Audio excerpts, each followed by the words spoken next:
এখন শুনবেন রাত ৩০টার সংবাদ। রেডিও চেরাবেরা খবর পড়ছে সব দলের মা সরে দাঁড়া। খবর প্রচারিত হচ্ছে কাটাখালী কচুবাগান গুতগুতি সেন্টার থেকে। সংবাদের শুরুতে শিরোনাম। কাটাখালীর মিরির দুয়ার ভিতর একটি চাউলের খনি। শেখপাড়ার বটতলায় ঘোড়ার গাড়ির দুর্ঘটনা। কুচ্চে মুরগি বন বিলে ধরে পালাতক। এতক্ষণ সংবাদ শিরোনাম শুনলেন, এখন শুনবেন বিস্তারিত। খবরে জানা যায় কুদা ফকির বাড়ি দেয় তবলায় ইকরাঙ্গের হাঁসটি ধরে নিয়ে যায় কেবলা। হাঁসটি ধরে নিয়ে যায় পশ্চিমবঙ্গ ভারত থেকে। রাতের বেলায় দাবড়া দাবড়ি হয়, কোনো সুসংবাদ পাওয়া যায়নি। সকালবেলা সংবাদ পাওয়া যায় কিনো ফকিরির দরগায়। খবরে জানা যায় হাঁসের কোনো ক্ষয়ক্ষতিও নেই, বন বিলের লোম কটা সব জড়িয়ে পড়িয়ে গিয়েছে। গতকাল কাটাখালের ব্রিজের পারে একটি মহিলা দাঁড়িয়েছিলেন।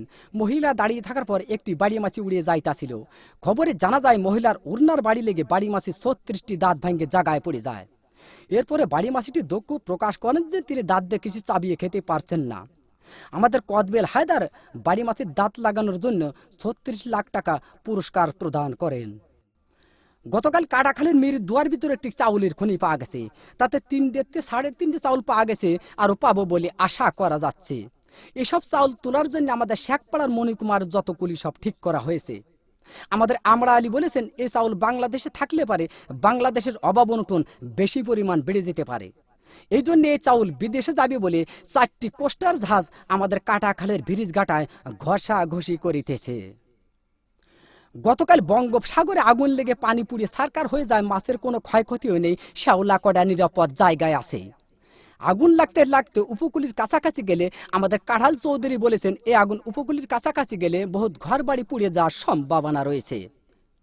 এই আগুন নিবানোর জন্য আমাদের মাগুরার তরফ থেকে ৭ বস্তা পেট্রোল ও ১৪ বস্তা কেরোসিনের তেল পাঠানো হয়েছে। গতকাল আরিচার ঘাটে একটি হাতি যাইতাছিল। হাতি যাওয়ার পরে ফেরিখানা নষ্ট হয়ে যায়। ১৫-১৬ খানা বাস বুঝাই সত্ত্বে হাতির পিঠের পার ফেরিটি তুলে দেওয়া হয়েছিল। হাতিটি নিমিজিমি করে যাইতাছিল, এক রয় নামাজের পাড়ায় হাতি চ্যাপ্টা হয়ে গেল। রয় নামাজের পাড়ায় হাতি চ্যাপ্টা হয়ে গেলে বাস কয়েকখানা দরদর করে পানির ভিতর পড়ে যায়। খবরে জানা যায় বাসের ভিতর যত লোকজন ছিল, লোকজনের কোনো ক্ষয়ক্ষতিও নেই, বাস কয়েকখানা হাট পেল হয়েছে। এরপর এক মহিলায় বাস কয়েকখানা বাহাত দিয়ে টান দিয়ে তুলে আরিচার হোটেল থেকে ১৪ বালতি ফ্যান খায় সুস্থ করা হয়েছে। গতকাল এক কুচ্চে মুরগিতে এক বন বিলে ধরে পালাতক গহীন সমুদ্রী পানির ভিতর। গতকাল ৩৬৬টা ডুবুরি নামায় খোঁজ করা হয়েছে। খবরে জানা যায় বন বিলের কোনো ক্ষয়ক্ষতিও নেই, কুচ্চে মুরগির পেটটি একটু ফুলেও পাওয়া গেছে। আমাদের কাটাখালীর বিন্দু ডাক্তার কুচ্চে মুরগিটি মগির নতুন হাসপাতালে ভর্তি করে কুচ্চে মুরগির পেট অপারেশন করে ৩ মণ ও ৩.৫ মণ চাউল পাওয়া গেছে, আরও পাবো বলে আশা করা যাচ্ছে। বর্তমান বাংলাদেশে মাছের অভাব অনটন বেশি পরিমাণ দেখা যাচ্ছে। এর একমাত্র কারণ বুড়িগঙ্গা নদী দিয়ে একটি মায়াবড়ির জাহাজ যাইতেছিল। এক কাইলে মাছের সাথে অ্যাক্সিডেন্ট হয়ে মায়াবড়ির জাহাজটি পানির ভিতর ভাঙ্গে চুরে পড়ে যায়। খবরে জানা যায় জাহাজের ভিতর যত মায়াবড়ি ছিল, মাছে খাইয়ে মাছের সন্তানাদি বন্ধ হয়ে যাওয়ার কারণে বর্তমান বাংলাদেশে মাছের অভাব অনটন বেশি পরিমাণ দেখা যাচ্ছে।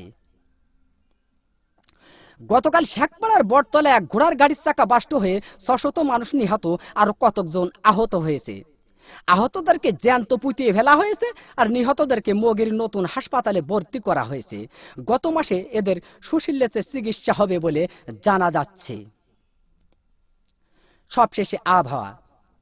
আজ রাত বিয়ান পর্যন্ত আবহাওয়ার পূর্বাভাসে বলা হয়েছে, ৬ সত্যিপুর, কাদিরাবাজ, দেড়িও, আবালপুর, সিমেলের মাদ্রাসার উপর দিয়ে দক্ষিণ পূর্ব দিক থেকে ঘন্টায় ৬০০০ কিলোমিটার বেগে দমকা থেকে জোরে হওয়া বৃষ্টি ও বজ্রবৃষ্টি সহ বিচ্ছিন্নভাবে বয়ে যেতে পারে।